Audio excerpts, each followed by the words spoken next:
Good evening, everyone.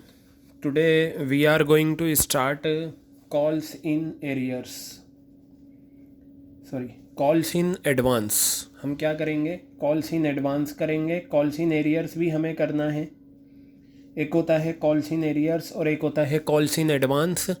Pro rata के question में calls in arrears and calls in advance are very important concept, and regularly these concepts are coming in pro rata allotment. Clear है बात? ये सबसे पहले हम समझेंगे कॉल्स इन एडवांस क्या होता है.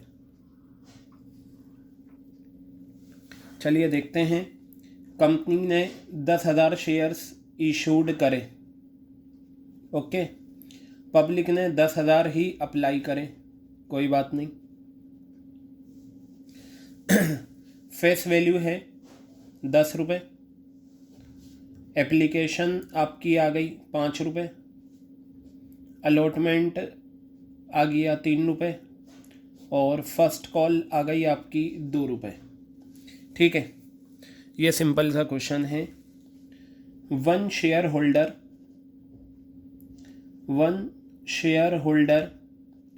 एक शेयर होल्डर था, हैविंग 500 शेयर्स. एक शेयर होल्डर था जिसके पास 500 शेयर्स थे. Paid first call money at the time of allotment. क्या करा? अलॉटमेंट के टाइम उसने पैसा दे दिया 500 शेयर्स पे.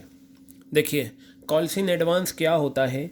अगर किसी कॉल का पैसा मांगने से पहले मिल जाए उसे कॉल्स इन एडवांस कहते हैं.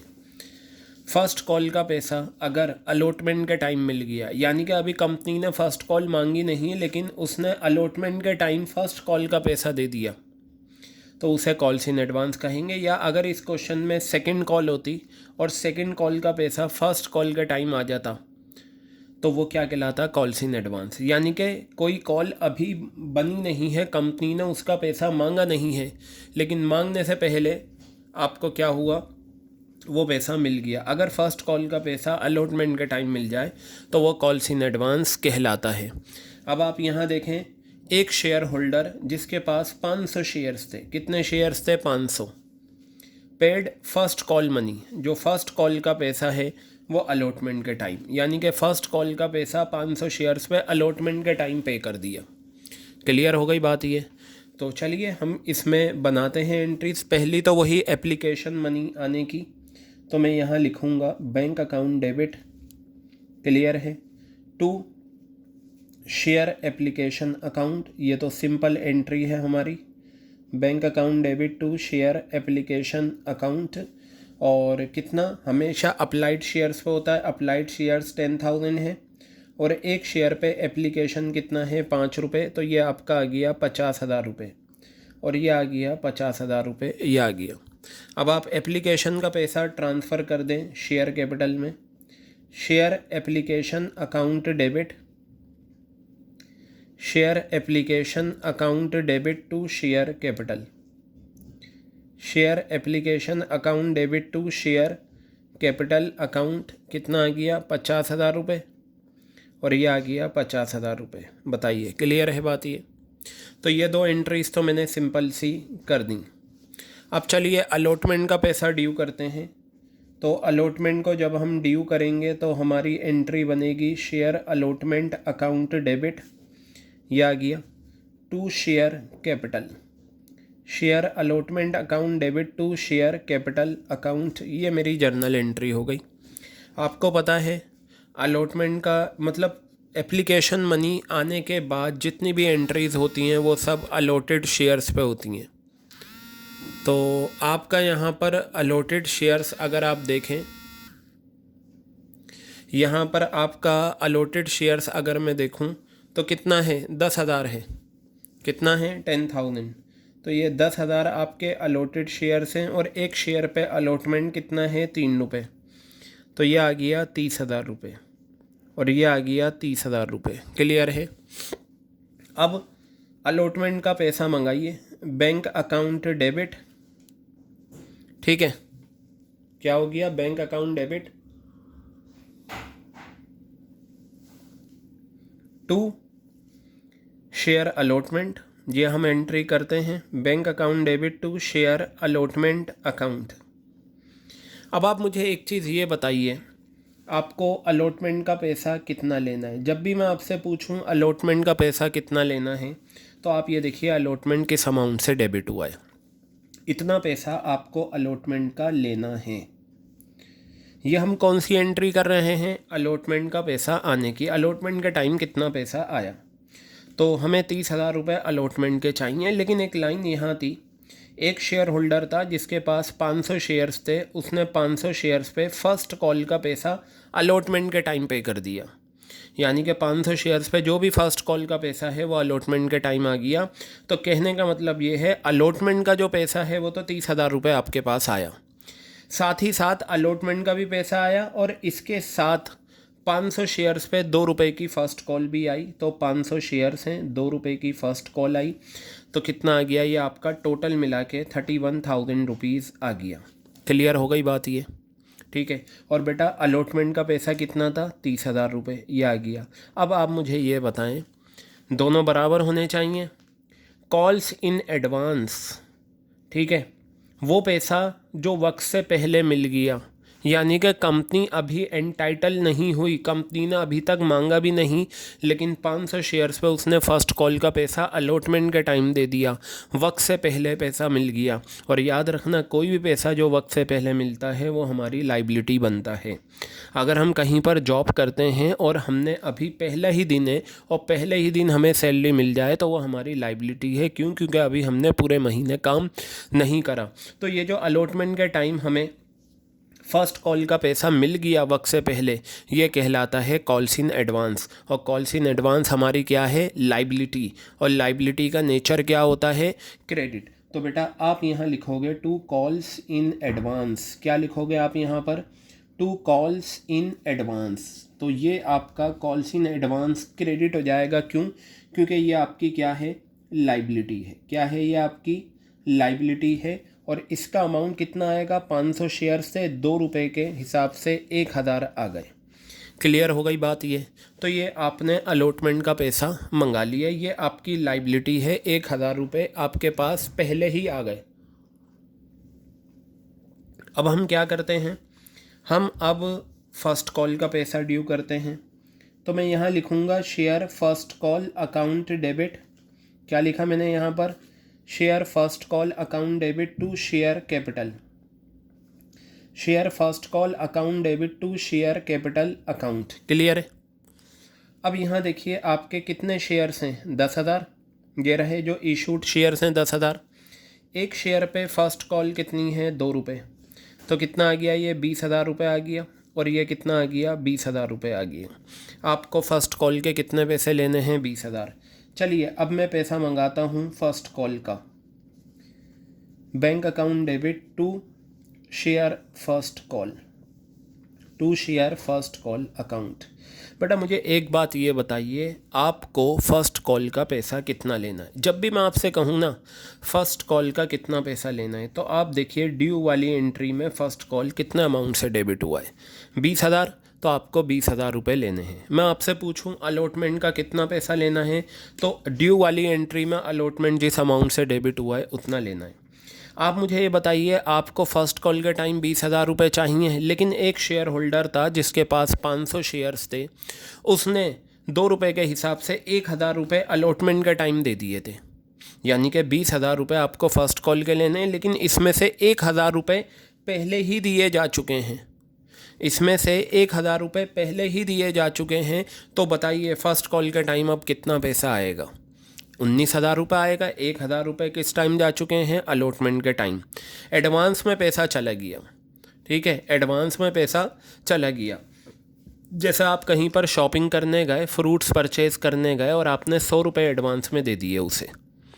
नेक्स्ट टाइम जब आप फ्रूट्स परचेज़ करने गए तो आपका बिल बना 600 का, लेकिन आप कितने देंगे? 500 रुपये देंगे। आप उस 600 में से 100 रुपये जो एडवांस में दे दिए हैं वो माइनस कर देंगे। वही चीज़ यहाँ अप्लाई होती है। आपको फ़र्स्ट कॉल के 20,000 रुपये लेने, लेकिन इसमें से 1,000 रुपये आप अलॉटमेंट के टाइम दे चुके हैं। तो आपका जो बैंक अमाउंट आएगा वो 19,000 आएगा, और ये कैसा आया 20,000 रुपये माइनस का 1,000। ये 1,000 कौन सा है, कॉल्स इन एडवांस का 19,000। अब आप मुझे ये बताइए, ये आपने कॉल्स इन एडवांस को लाइबिलिटी माना था, क्यों? क्योंकि आपने ये वक्त से पहले पैसा रिसीव कर लिया था, आज इसका वक्त आ गया है यहाँ पर, ठीक है। अब ये आपने लाइबिलिटी माना था, ठीक है, ये सोच कर के ये पैसा एक्स्ट्रा आपके पास वक्त से पहले आ गया। आज आप क्या करेंगे, इस कॉल्स इन एडवांस को यहाँ से बिल्कुल कैंसिल करेंगे, क्योंकि इसकी सही जगह ये थी। कॉल्स इन एडवांस यहाँ पर लाइबिलिटी है, क्रेडिट है, जब हम इसे कैंसिल कर देंगे तो क्या हो जाएगा, डेबिट हो जाएगा। कॉल्स इन एडवांस क्या हो जाएगा, ये कॉल्स इन एडवांस डेबिट हो गया 1,000 रुपये, और ये टोटल मिला के आपका कितना हो गया 20,000 रुपये। अब आप मेरी बात बहुत बहुत ध्यान से सुनिएगा सभी बच्चे, बहुत ध्यान से। सबसे पहली बात, कॉल्स इन एडवांस जो वर्ड आता है ना, वो हमेशा हमेशा हमेशा बैंक वाली एंट्रीज़ में आता है। किस में आता है, बैंक वाली एंट्रीज़ में, कभी भी ड्यू वाली एंट्रीज़ में नहीं आएगा, कभी भी ड्यू वाली एंट्रीज़ में नहीं आएगा, हमेशा बैंक वाली एंट्रीज़ में आएगा।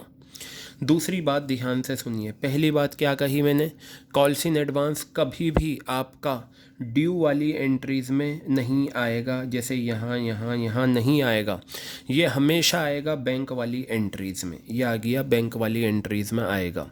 दूसरी बात जो मैं आपको बताना चाहता हूँ, जिस टाइम कॉल्स इन एडवांस का पैसा आया है, जैसे इस क्वेश्चन में अगर आप देखें, अलॉटमेंट के टाइम साफ लिखा हुआ है at the time of allotment, allotment के टाइम कॉल्स इन एडवांस का पैसा आया है।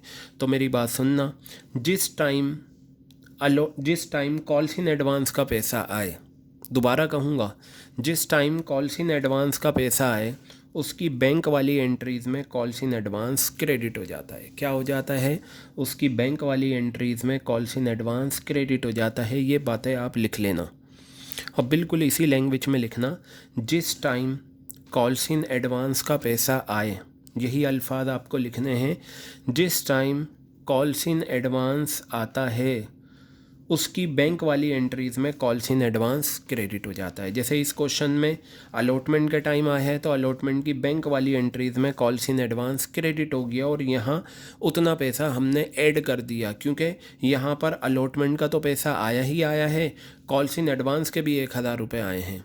तो दो बातें मैंने अभी तक बताई। पहली बात, कॉल्स इन एडवांस हमेशा बैंक वाली एंट्रीज़ में आता है, कभी भी ड्यू वाली एंट्रीज़ में ये वर्ड नहीं आएगा। दूसरी बात, जिस टाइम कॉल्स इन एडवांस का पैसा आए उसकी बैंक वाली एंट्रीज़ में कॉल्स इन एडवांस को क्रेडिट कर देना, और जिस टाइम का कॉल्स इन एडवांस है, जैसे इस क्वेश्चन में फर्स्ट कॉल का कॉल्स इन एडवांस है, उसकी बैंक वाली एंट्रीज़ में उसे डेबिट कर देना।